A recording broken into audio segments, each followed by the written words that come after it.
안녕하십니까, 사법정의TV입니다.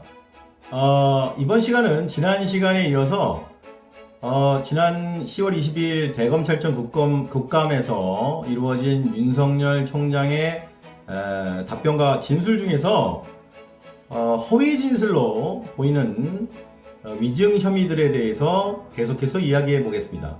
지난 시간에 윤석열 총장이 조국 전 장관의 임명에 대해서 반대하지 않았다, 이런 그 발언이 허위 진술에 해당한다라는 그런 부분에 마지막으로 말씀드렸고요. 이번 시간은 그 다음으로 같은 맥락에서 김남국 의원의 질문이 있었죠. 그 조국 전 법무장관의 임명과 관련하여서 후보자 지명이나 임명과 관련돼서 문재인 대통령이 독대를 요청한 적이 있느냐, 이런 질문을 했습니다. 근데 없습니다라고 단정적으로 딱 잘라 말했죠. 나는 그런 적 없다. 내가 대통령을 독대하겠다고 그렇게 요청한 적 없다라는 그런 증언을 했습니다. 근데 이 부분이 허위 진술에 해당된다는 거죠. 자, 왜 그러냐면 이해찬 전 더불어민주당 대표, 전 여당 대표는 얼마나 중요하고 참 어떻게 무거운 자리입니까? 그런 자리에 지금 있었던 이해찬 전 대표가 시사인, 진보 진영의 어떤 그런 많이 또 이렇게 호응을 받고 있는 그런 상당히 팩트 정론지로서의 시사인인데, 거기에서 인터뷰를 합니다, 이해찬 대표가. 근데 그 인터뷰 내용 중에 보면은 분명히 조국 사태의 본질에 대해서 아주 잘 이렇게 묘사를 한 부분이 있는데, 기자가 이렇게 묻습니다. 그 당시에 조국 전 장관, 그러니까 조국 장관 후보자에 관련해서, 조국 장관 임명 관련해서 윤석열 총장이 대통령 독대를 요청한 적이 있느냐, 뭐 이런 질문을 했는데, 이해찬 대표가 이렇게 말을 합니다. 윤석열 검찰총장이 조국 전 법무부 장관 관련해서 대통령 독대를 한 번이 아니고 두세 번을 요청했다, 이렇게 증언을 했습니다. 한 번이 아니라 두세 번을 했다고 합니다. 예? 여당 대표가 이렇게 말을 했어요. 또 내가 다 얘기는 안 하지만 있을 수 없는 사안이다, 있을 수 없는 사안이라고 이렇게 말합니다. 여러분, 여당 대표까지 지내신 이 분이 사실상, 여러분, 여당 대표는 국가의전 서열이 대통령, 국회의장, 대법원장, 헌법재판소장, 선관위원장, 그 다음 여당 대표입니다, 여러분.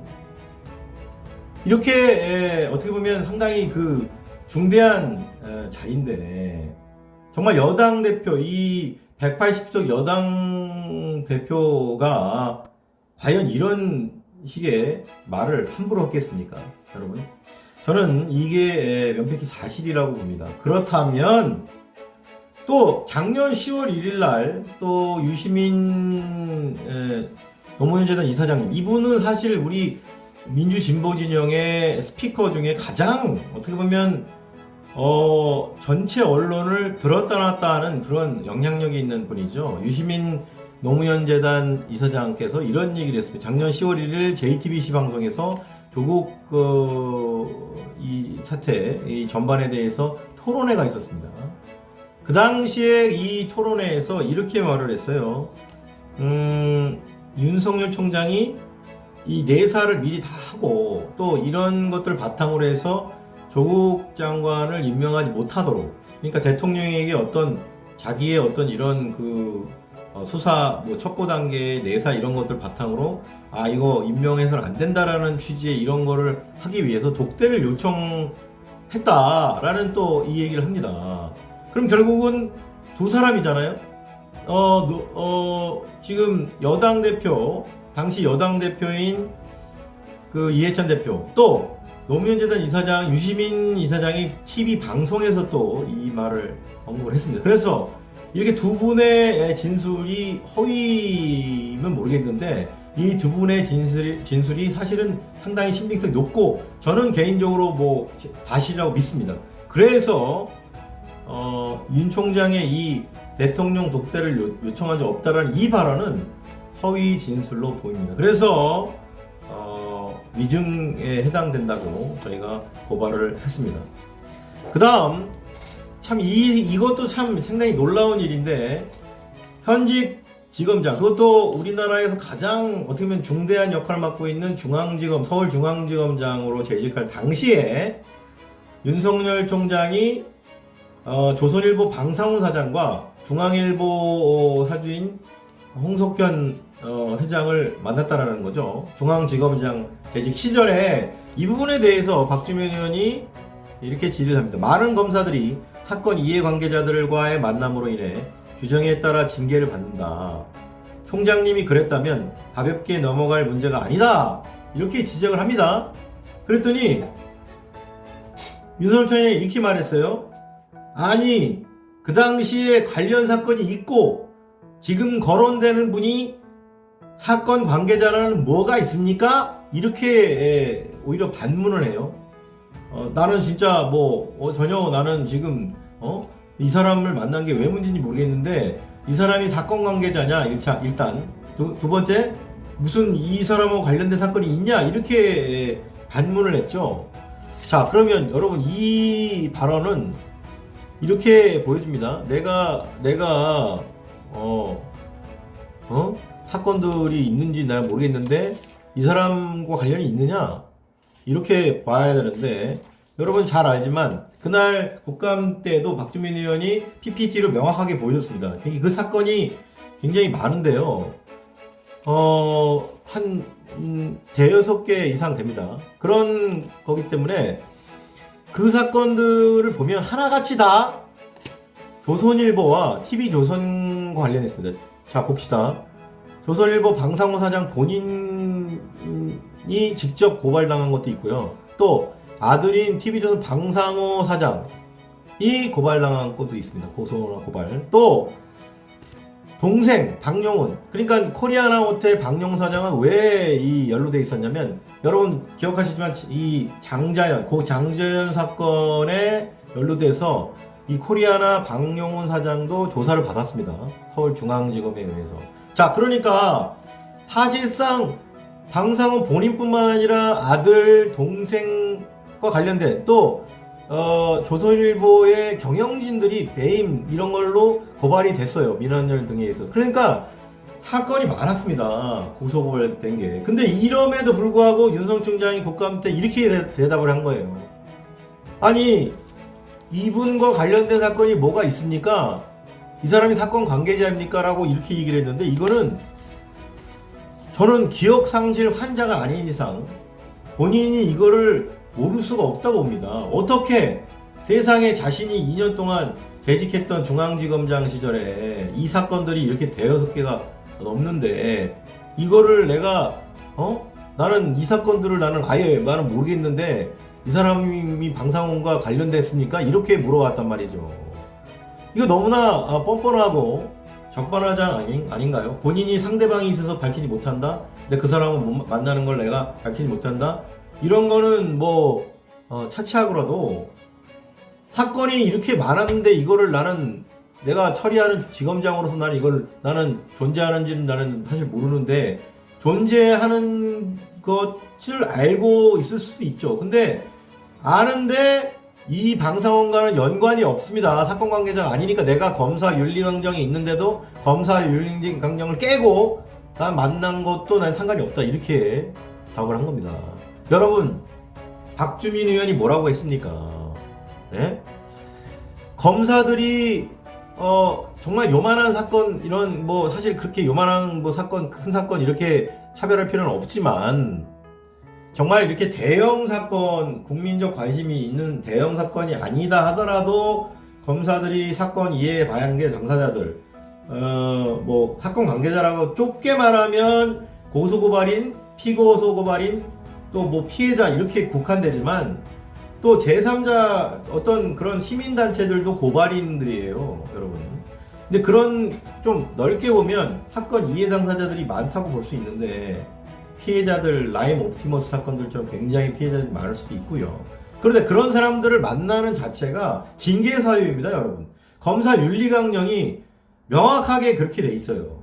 사건 이해 당사자와 검사, 담당 검사나 이런 직원이, 그러니까 수사관들 포함해서 만나게 되면 이 부분은 징계 사유입니다, 여러분.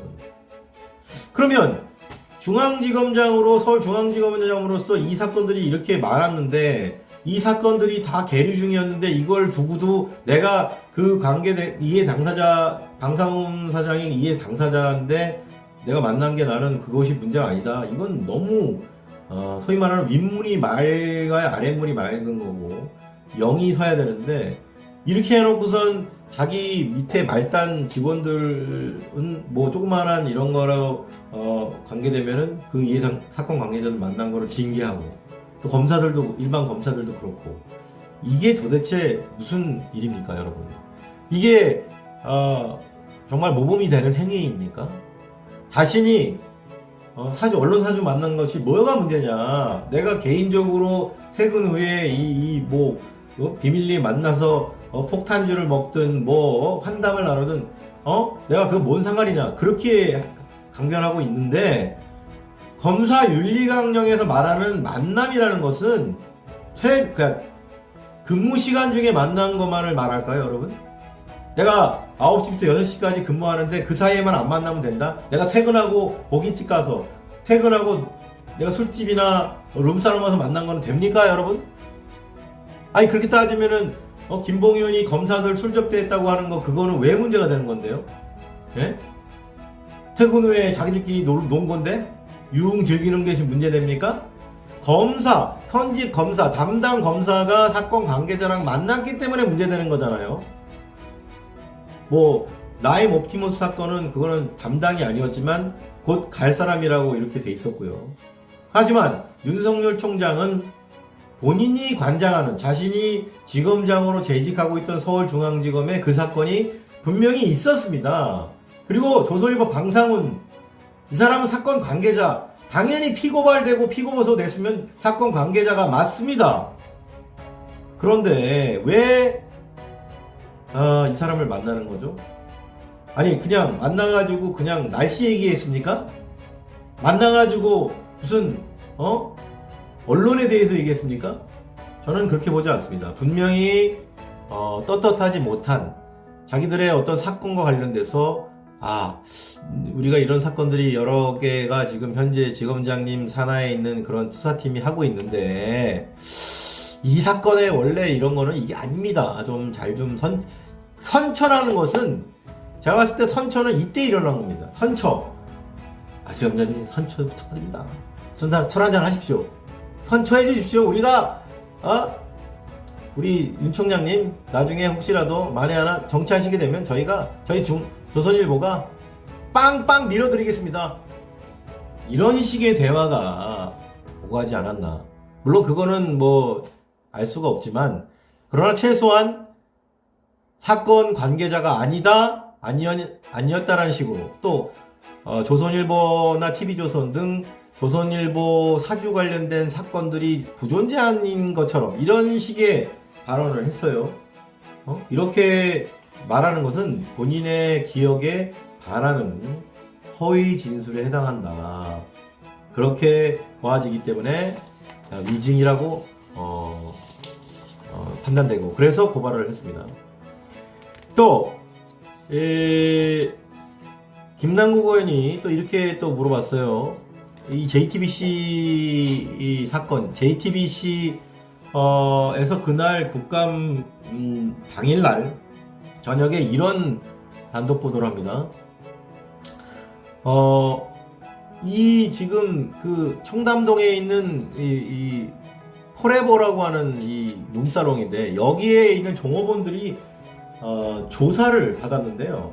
현장에서도 조사를 받았고, 그 한 사람은 아마 직접 검찰청에 출두했답니다. 남부지검에. 그게 언제냐면 2020년 4월이라고 해요.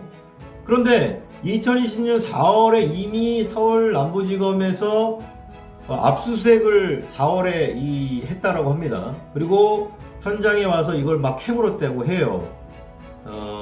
이 김봉현이가 폭로한 검사 세 사람과 검찰 출신 그 변호사, 지금은 이제 소위 말하는 이주영 변호사라고 하는 그 전관 변호사죠. 윤석열 라인이라고 또 생각이 되는 이런 전관 변호사 이주영과 현직 검사 3인, 그다음에 검찰 수사관 이렇게 해서 7명이 자기 포함해서 음사랑에 술을 마셨다. 그 자리에서 무슨 일이 있었는지는 구체적으로 이제 수사해 봐야겠지만, 어쨌든 그것이 작년 7월에 이루어졌는데, 이 부분에 대해서 올해 4월에 이미 남부지검이 현장 조사는 물론이요, 압수수색, 이 종업원들 핸드폰도 가져가고 막 이랬더라고요. 근데 이런 부분이 있었는데, 이거를 송사면 남부지검장이 직보를 한 거죠. 이 부분은 윤석열 총장도 본인이 스스로 국감에서 여러 차례 이제 시인을 했는데, 내가 직보를 받았다. 그 비위에서 받았다고 한 게 아니라 그냥 이 사건 전반에 대해서, 라임 사건에 대해서 내가 보고를 받았다. 누구한테서? 송사면 남부지검장한테서 받았다. 이렇게 진술을 했어요. 자, 그런데 여러분 생각해 보십시오. 이미 4월에 JTBC의 보도에 따르면 4월에 이미 검찰은 이미 압수수색까지 했어요. 그것이 청와대 행정관의 제보 진술에 의한 거라고 하든 김봉현이 했든 이건 상관이 없습니다. 일단 팩트는 뭐냐면 올해 4월에 포레보에 나가서 이 종업원들을 대상으로 그리고 여러 가지 조사를, 현장 조사를 하면서 뭐라고 그러냐? 검사들이 왔었냐? 접대가 일어났느냐? 검사가 와서 이 부분을 조사를 했다는 거죠. 아니, 압수수색 나온 검찰 수사, 이 남부지검에서 나와서 올해 4월에 종업원들 대상으로 해서 작년에 그런 접대가 일어났느냐, 검사 왔었느냐, 이런 식의 조사가 있었다는 거예요. 자, 그렇다면 여러분, 과연 남부지검에서 압수수색까지 해놓고 이 부분을 송사면 남부지검장에게 보고 안 했을까요?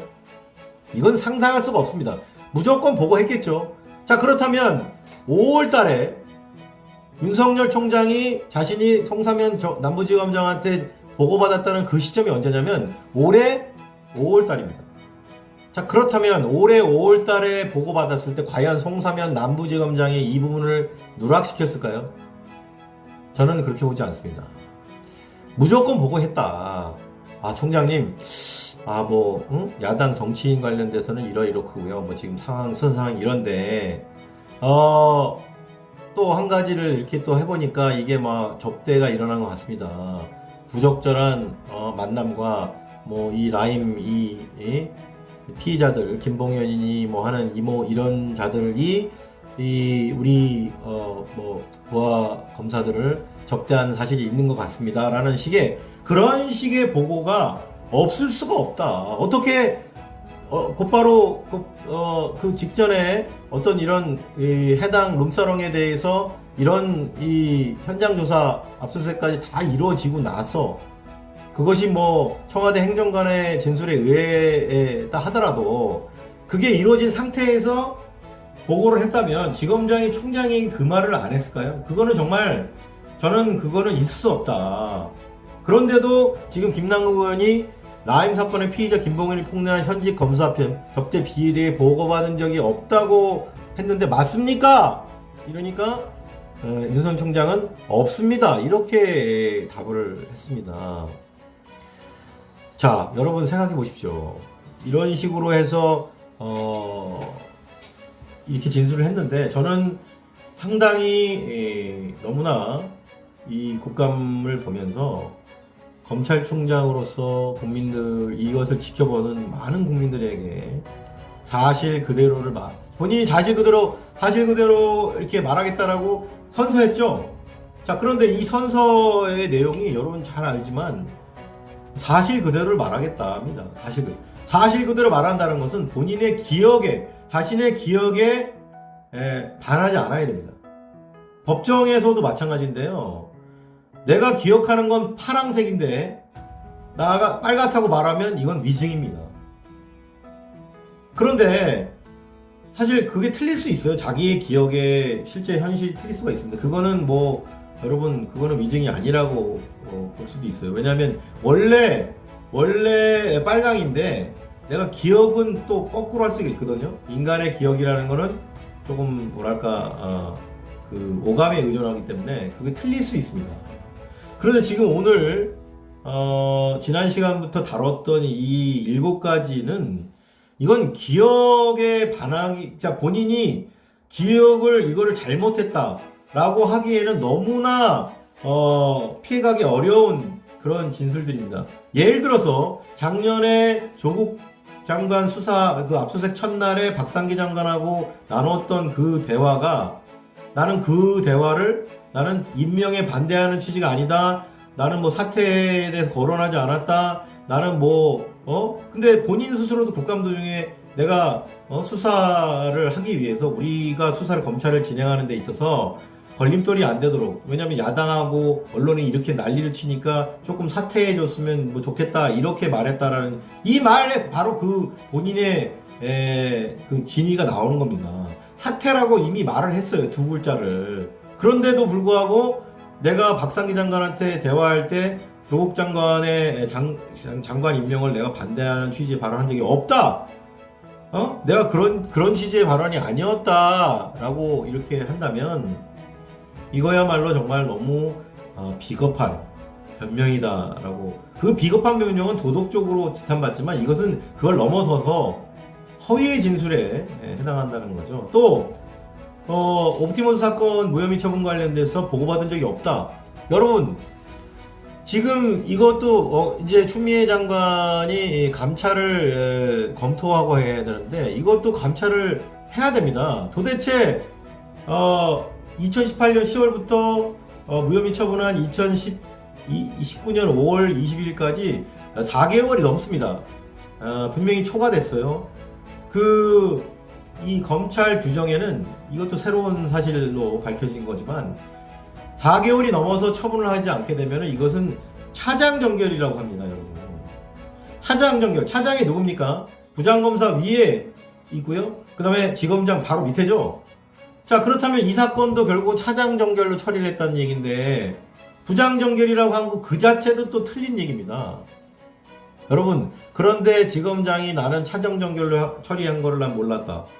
또 피해가 없었다. 피해가 없긴, 그 당시에 박범계 의원이 말한 대로 3,200억 원이라는 건 어마어마한 액수입니다. 이게 민간 투자자들이 거기 몰려 있었습니다. 그래서 이게 부실화됐을 때 이 피해는 고스란히 민간 투자자들이기 때문에, 그래서 우리는 회수했지만, 전파진흥원이 우리는 회수했지만 민간 투자자들에 대한 피해가 우려된다라고 해서 수사 의뢰를 했다라고 수사 의뢰서에 돼 있는데요. 그렇다면 이거는 뭐 변명의 여지가 없습니다. 왜 이거를 보고를 안 했겠습니까? 저는 보고했다라고 믿고요. 이거를 보고받지 않았다라고 말하는 것 자체가 위증입니다. 이거는 국민들을 우롱하는 거고 정말 해서는 안 되는 그런 허위 발언이라고 그렇게 판단되기 때문에 저희 고발했고요. 또 방상훈 조선일보 사장을 만났음에도 그것을 마치 뭐 그것 상대방이 있으니까 내가 프라이버시인데 왜 내가 그걸 공개해야 되냐는 식으로인데, 물론 프라이버시에 해당할 수 있습니다. 그러나 여러분 생각해 보십시오. 이 나라의 검찰총장이 형사사법을 총괄하고 검찰의 수사를 총지휘하는, 물론 법무부 장관의 지휘 감독을 받죠. 최고 감독자인 법무부 장관의 이 부하라는 것 때문에 난리가 났는데, 하여튼 뭐 그 말을 저도 쓰지 않겠습니다. 그런데 어쨌든 총장 스스로가 그거를 도덕적으로 지탄받는 거를 떠나서 자기가 지검장으로 재직하면서 그 중앙지검에 있었던 사건들입니다, 여러분. 근데 그 사건들이 분명히 명백히 존재했는데 이게 마치 없는 양, 이 사람이 그 사건 관계가 있느냐, 그런 사건이 있냐라는 식의 적반하장인 식의 이런 반문을 하고 마치 그것이 없었다라는 식의 이런 발언을 했어요. 여러분, 이거야말로 정말 검찰총장의 어떤 직을 계속하기에는 정말 너무나 잘못된 이런 거짓 증언이라고 저희는 보고 있습니다. 그래서 여러분, 저희가 월요일 날 10월 26일 서울중앙지검에 고발을 했습니다. 그런데 한 가지 좀 우려되는 것은 저희가 이건 뭐 딴 얘기인데 9월 25일 날 윤석열 총장과 그 부인 김건희를 코바나 컨텐츠 김건희가 운영하는 회사 코바나 컨텐츠가 작년 윤석열 총장이 취임한 전후로, 그러니까 지명되기 전후로 협찬을 받는 회사 중에 상당수가 대기업들이 수사나 재판 중에 있었습니다. 그 수사나 재판이 이런 현안이 있는 그거를 분명히 존재하는 상황에서 이런 협찬이 일어나, 그것이 뇌물성 수수다라고 저희가 고발을 했는데, 이게 어찌된 일인지 장관의 수사 지휘가 있던 10월 19일까지 한 달 가까이 배당이 되지 않았습니다. 통상 저희가 이제 서울중앙지검에 고발을 하게 되면 불과 3일 정도 안팎으로 사건 번호가 나오고 배당이 됩니다. 배당이 된다는 것은 사건이 담당 검사실에 배정이 되는 것이죠. 근데 이게 어찌된 일인지 그 사건은 배당이 되지 않았어요. 그리고 굉장히 비정상적으로 오래 끌다가 이제 수사 지휘를 받게 됐죠. 그래서 제가 드리고 싶은 얘기는, 우리가 이 고발한 이번 이 사건, 이 고발한 사건도, 요것도 위증 혐의에 대한 고발 건도 그 사건처럼 서울중앙지검이 윤석열 총장의 부하 서울중앙지검의 직원들이 눈치 보기를 하면서 사건 배당도 안 하고 질질 끌지 않기를 바라겠습니다. 참고로 말씀드리면 저희하고 반대 성향의 보수 성향의 단체가 있는데, 법치주의 바로 세우기 행동연대라고 법세련에서 추미애 장관을 정말 여러 차례 고발했습니다. 위증 관련돼서만 해도 여러 차례 한 걸로 알고 있는, 복수를 했는데, 그 사건들은 적시에 다 다른 통상의 사건과 같이 배당이 돼서 수사가 진행되는 것 같습니다. 그런데 왜 거꾸로 윤석열 총장에 대해서 저희가 고발한 사건들이 자꾸 이렇게 배당조차 되지 않는, 그런다면 이것은 또 다른 뉴스거리다, 또 다른 부정의와 불공정 행위다라고 보고 제대로 처리되기를 되기를 촉구합니다. 자, 이번 시간은 지난 시간에 이어서 윤석열 검찰총장의 국회 국감에서의 위증 혐의에 대해서 상세히 말씀드리고, 또 고발한 이유에 대해서 말씀을 드렸습니다. 여러분, 저희 사법정의 TV를 많이 응원해 주시고 또 지지해 주십시오.